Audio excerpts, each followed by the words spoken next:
ज्याला कीड लागली असा रुद्राक्ष माणसानं धारण करू नये. जो फुटलेला रुद्राक्ष आहे तो धारण करू नये. बरं का? ज्याचे दाणे बाहेर आलेले नाहीत, कधी कधी रुद्राक्ष उमललेलाच नसतो, तो सुद्धा धारण करू नये. बरं का?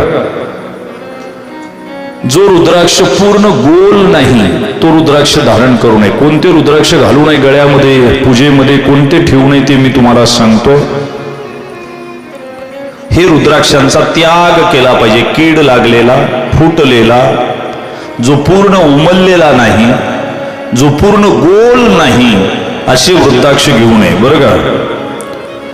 रुद्राक्ष सगळ्यात चांगला कोणता? ज्या रुद्राक्षाला आपोआप होल असतो दोरा ओवण्यासाठी, तो रुद्राक्ष सगळ्यात चांगला. स्वयमेव कृतद्वार रुद्राक्षम स्वयी दोहतमम